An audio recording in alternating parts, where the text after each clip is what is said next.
Hi, today we are going to talk about the traditional medicine. We are going to focus on the traditional medicine in Mexico. So, first, we are going to share with you what the traditional medicine is. Secondly, a little bit about the history of the traditional medicine in Mexico. And last but not least, some examples of what plants and herbs indigenous communities use to heal themselves. Hope you enjoy it. Traditional medicine is recognized as an alternative health resource used in many parts of the world. In addition, it is an important part in the identity of indigenous people, as well as representing the ancient knowledge about Mother Earth and the use of medicinal plants.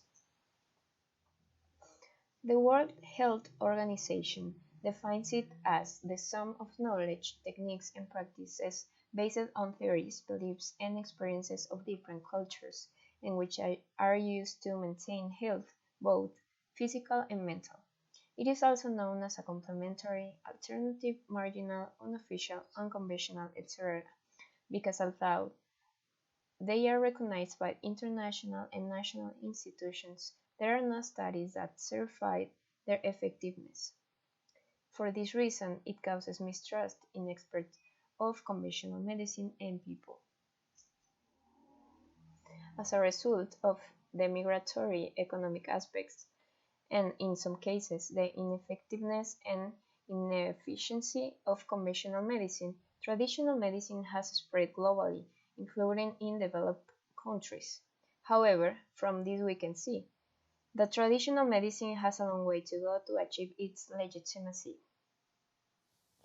I'm going to talk about the traditional medicine in Mexico. The origin took place since the pre-Hispanic cultures, and that is why it's such an important tradition because it has many years existing and nowadays it still has importance, not only for the people in the indigenous communities but for everyone. The traditional medicine in Mexico is a set of concepts, beliefs, practices, material and symbolic resources destined to give attention to different ailments of the people. In other words, the traditional medicine isn't just about the plants or the herbs, it's about a whole culture and sacred beliefs. Every society, since their origin, forms a health system for their own survival, to fight the illness, accident, or even death. Also, the oral transmission plays a really important role in this medical culture. Let me give you an example. In general, the people who knows the remedies for the illness are the older ones because of their ancestral knowledge. That doesn't mean younger people can eventually know and practices the remedies. So that's the reason the oral transmission is such an important part of the traditional medicine because it helps their preservation.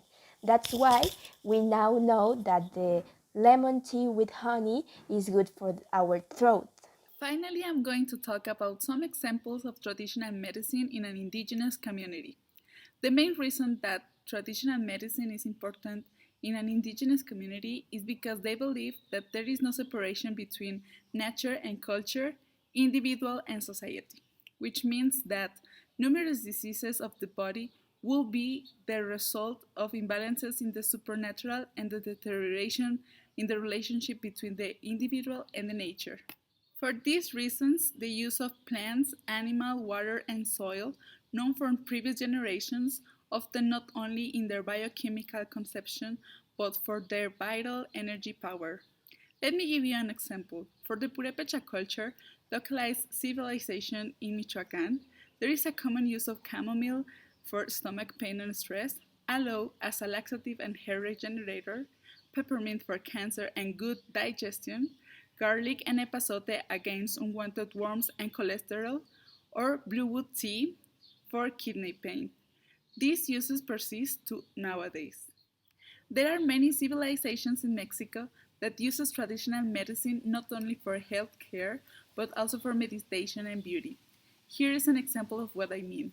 For the Wixárika indigenous community, localized civilization in Jalisco and San Luis Potosí, the use of peyote is essential for their meditation and their worldview. Without that, their customs and pilgrimage traditions are threatened and possibly go extinct. That is why the protection of its traditional medicine against modern pharmaceuticals is sought. As you can see, the modern medicine has its roots in the traditional medicine.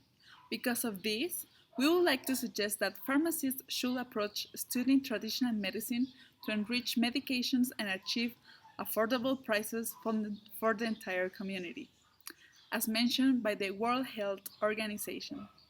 In conclusion, the traditional medicine is not only part of the indigenous community, but part of culture, health, and traditions in Mexico and the modern society.